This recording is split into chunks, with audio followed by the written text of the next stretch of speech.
శ్రీ గురుభ్యో నమః. శ్రీకృష్ణ పరబ్రహ్మణే నమః. శ్రీమద్ భాగవత మహాపురాణమునందలి దశమస్కంధములోని ఉత్తరార్థమునందు 26వ అధ్యాయము ప్రారంభము.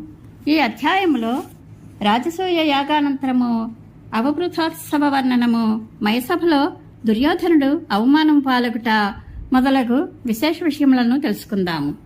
పరీక్షణ్ మహారాజు ఇట్లు అడిగాను: మహాత్మా, అజాతశత్రువైన ధర్మరాజు యొక్క రాజసూయ యాగమునకు విచ్చేసి దాని వైభవమును కనులారా దర్శించిన భూసురులు, రాజులు, మహర్షులు, దేవతలు మొదలగు వారందరూ పరమానంద భరితులైరి.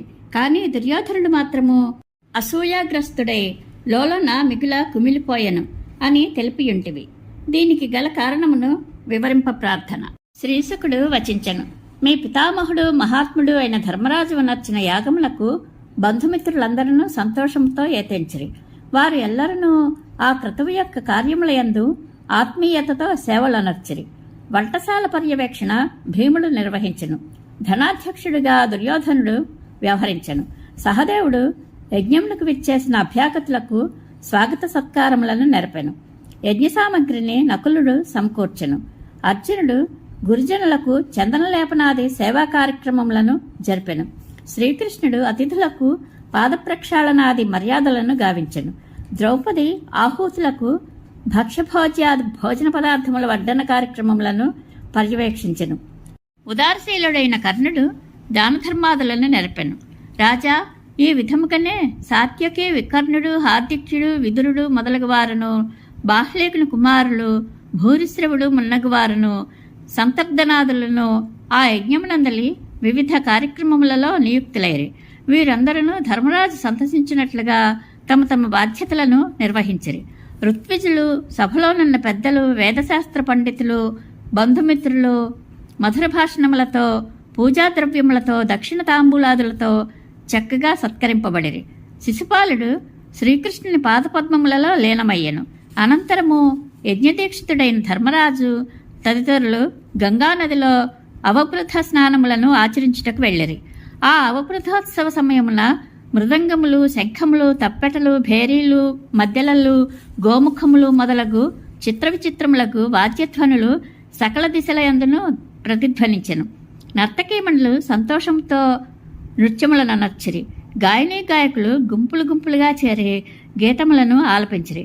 వాటికి అనుగుణముగా వీణానాదములు, వేణురవములు, తాళముల ధ్వనులు మిన్నుముట్టెను. ఆ అవభృతోత్సవమున యదు, సృంజయ, కాంభోజ, కురు, కేకయ, కోసల దేశాధిపతులు బంగారు హారములను ధరించిన వారై చిత్ర విచిత్రములైన ధ్వజపతాకములు రెపరెపలాడుచుండగా బాగుగా అలంకృతములైన గజేంద్రముల మీదను, రథముల యందును, గుర్రములపైనను ఆసీనులై భటులతో కూడి భూమి కంపించినట్లుగా ధర్మరాజును అనుసరించుచు పురోగమించిరి. సదస్సులు, ఋత్విజులు, భూసురోత్తములు బిగ్గరగా వేదమంత్రముల ద్వారా ఆశీర్వచనములను పలికిరి. దేవర్షులు, పితృదేవతలు, గంధర్వులు మున్నగువారు పుష్పములను వర్షించుచు స్తుతించిరి. ఇంద్రప్రస్థపురమునందలి స్త్రీలు, పురుషులు గంధములను పూసుకొని, పూలహారములను, నూతన వస్త్రాభరణములను అలంకరించుకొని పరస్పరము పరిమళ ద్రవ్యములను పూసుకొనిచుండిరి. వివిధములకు పన్నీటి జలములను చల్లుకొనుచు విహరించుచుండిరి. వారాంగనలు, పురుషులు పరస్పరము తైలములను, గోరసములను కలిపి దట్టముగా పసుపు కుంకుమలను చల్లుకొనుచు పూసుకొనుచు కేరింతలు కొట్టుచుండిరి. శ్రేష్టములైన విమానములను అధిరోహించి ఉన్న దేవతా స్త్రీల వలె రాణులను అందమైన రథములలో, పల్లకీలలో ఎక్కి భటుల రక్షణలో ఆ అవభృతోత్సవమును దర్శించుటకై బయలుదేరిరి. అంతటా పాండవుల మేనమామ పుత్రుడగు శ్రీకృష్ణుడు, అతని మిత్రులు వారిని సుగంధ జలములతో అభిషేకించిరి. అప్పుడు వారి వదనములు నునుసిగ్గులతో, దరహాసములతో అలరారెను. ఆ కారణముగా ఆ రాణుల యొక్క వస్త్రములన్నీను ముద్దముద్దగా తడిసిపోవచ్చుండెను. వారును నీటిని చిమ్మెడి గొట్టములతో, పాత్రలతో తమ మరదులపైనను సఖులపైనను రంగురంగుల నీళ్లను చిమ్ముచుండిరి. ఆ ఉత్సాహములో మలినమైన అంతఃకరణములు గలవారి చిత్తములు క్షోభిల్లెను. అంతటా ధర్మరాజు రథమునందు ఆసీనుడయ్యెను.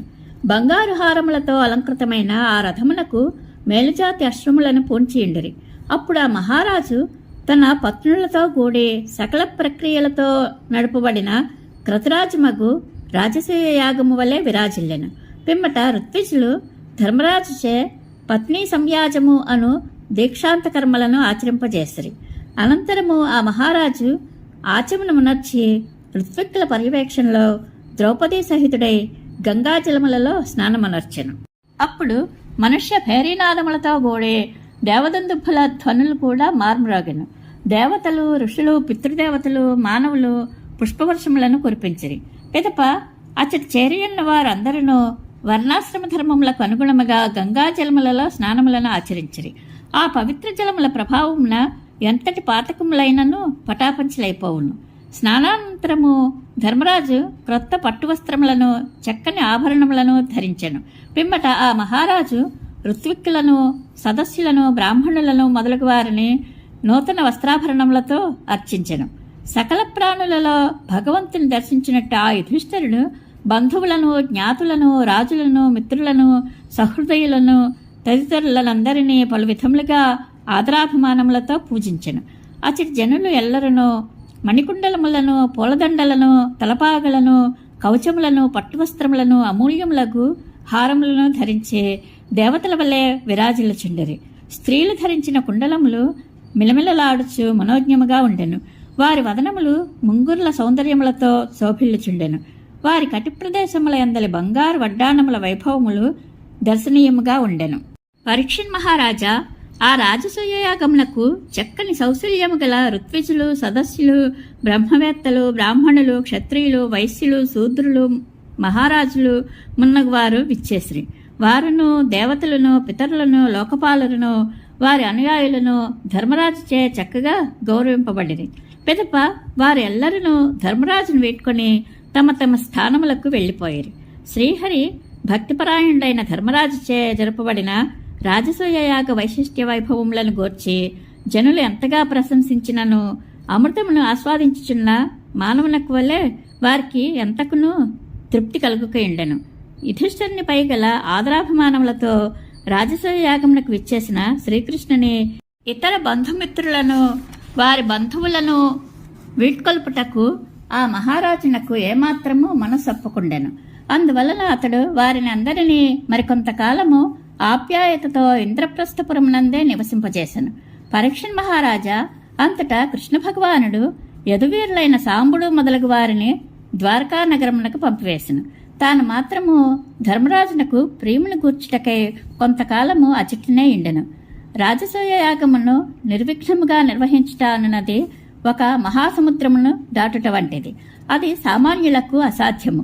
కానీ శ్రీకృష్ణుడు కర్ణధారిగా నిలిచి అనుగ్రహించుట వలన ధర్మరాజు తన రాజసూయ యాగ మనోరథమనడి మహాసముద్రమును దాటి నిశ్చింతగా ఉండెను. ఒకనాడు దుర్యోధనుడు శ్రీకృష్ణ భక్తి నిరతుడైన యుధిష్ఠిరుని యొక్క అంతఃపురమునందలి సౌందర్య సంపదలను, రాజసూయ యాగ వైభవమును చూచి అసూయతో మిగుల పరితపించెను. పాండవుల కొరకే మయుడును విశ్వకర్మ ఒక సభాభవనమును శిల్పశోభితముగా నిర్మించి ఇచ్చెను. అందలి సంపద్వైభవములు నరేంద్రుల యొక్క, రాక్షసేంద్రుల యొక్క, దేవేంద్రుని యొక్క సంపదలను మించి తేజరిల్లుచుండెను. దాని అందచందములు అందలి ప్రత్యణమునందును ప్రతిఫలించుచుండెను. వైభవోపేతమగు ఆ అంతఃపురమునందు ద్రౌపది తన భర్తలను సేవించుచుండెను. ద్రౌపది యందు మనసు పడి ఉన్న దుర్యోధనుడు ఆ వైభవ దృశ్యములను గాంచి మిగుల అసూయాగ్రస్తుడై ఎంతయూ పరితపించెను. అసంఖ్యాకముగానున్న శ్రీకృష్ణ పత్నులందరూ యజ్ఞోత్సవం ముగిసిన పిమ్మట శ్రీకృష్ణునితో పాటు అచటనే ఉండిరి. చక్కని కటి సౌందర్యము గల ఆ సుందరీమణులు ఆ రాజభవనమునందు అటునిటూ తిరుగుచున్నప్పుడు కాళీయందుల రవళులు క్షణక్షణ మ్రోగుచు మనోహరముగా నుండెను. వారి వక్షస్థలముల యందలి కుంకుమ పత్ర రచనల ప్రభావముతో వారు కంఠముల యందు ధరించిన తెల్లని ముత్యాలహారములు అరుణశోభలను సంతరించుకొనిచుండెను. కదలుచో మిలమిల మెరైచున్న కుండలముల కాంతులు, కుంతలముల సోయగములు వారి ముఖ సౌందర్యములను ఇనుముడింపచేయుచుండెను. ఒకనాడు ఆ యుధిష్ఠిర మహారాజు మయనిర్మితమైన ఆ రాజసభయందు తన తమ్ములతో బంధుమిత్రులతో కూడి బంగారు సింహాసనంపై ఆసీనుడై ఉండెను. శ్రీకృష్ణ భగవానుడు ప్రసన్నములైన తన చూపులతో వారిని అనుగ్రహించుచు అచటనే ఉండెను. అప్పుడు వందిమాగతుల స్తుతులను అందుకొనుచు బ్రహ్మతేజస్సుతో అలరారుచున్న ఆ ధర్మరాజు సాక్షాత్తుగా దేవేంద్రుని వల్లే ఒప్పుచుండెను. పరీక్షణ్ మహారాజా ఆ సమయమున మిగుల అభిమానవంతుడైన దుర్యోధనుడు తన సోదరులతో కూడి ఆ భవనమున ప్రవేశించెను. ఆ రాజు శిరమున కిరీటమును చేతియందు ఖడ్గమును ధరించి అచటనున్న రాజులపై రుసరుసలాడుచుండెను. అప్పుడు ఆ సభాభవనమునందలి మైశిల్ప ప్రభావమున దుర్యోధనుడు మిగుల అయోమయ స్థితికి గురి అయ్యెను.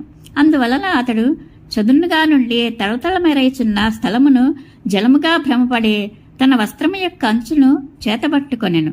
అట్లే జలమున్న ప్రదేశమును నిర్జల స్థలముగా తలంచి ఆ నీళ్లలో పడిపోయెను. మహారాజా దుర్యోధనుని యొక్క తికమక స్థితిని చూచి భీముడు, రాణులు, ఇతర మహారాజులు బిగ్గరగా నవ్విరి. అప్పుడు ధర్మరాజు వారిని నివారించుచున్నను వారు దానిని పట్టించుకొనకుండిరి. శ్రీకృష్ణుడు మాత్రము వారి నవ్వులకు తన సమ్మతి సూచకముగా మౌనము వహించెను. అంతటా దుర్యోధనుడు సిగ్గుపడుచు మౌనముగా తలవంచుకొని లోలోన కోపంతో ఉడికిపోవచ్చు ఆ సభాభవనమును వేడి హస్తినాపురమునకు వెళ్ళెను. ఈ సంఘటనను చూచిన సజ్జనులు ఎల్లరూ హాహాకారములు చేసిరి. ధర్మరాజు మాత్రము ఎంతయూ ఖిన్నుడయ్యెను. భూభారమును తొలగించుటకై కోరిక పడుచున్న శ్రీకృష్ణుడు మాత్రము తూష్ణీభావమును వహించియుండెను. వాస్తవముగా ఇది అంతయును ఆ స్వామి యొక్క సంకల్ప ప్రభావమే. రాజా రాజసూయ యాగ వైభవములను చూచి అందరూ సంతోషపడుచుండగా దుర్యోధనుడు మాత్రము అసూయాగ్రస్తుడై పరితపించుటకు కారణమేమి అని నీవు ఇంతకు ముందు నన్ను ప్రశ్నించి ఉంటివి. అందువలన దీనిని వివరించితిని. ఇదే శ్రీమద్ భాగవత మహాపురాణం నందలి దశమస్కంధంలోని ఉత్తరార్థమునందు 26వ అధ్యాయం సంపూర్ణము. శ్రీకృష్ణానుగ్రహ ప్రాప్తిరస్తు. శుభం భూయాత్.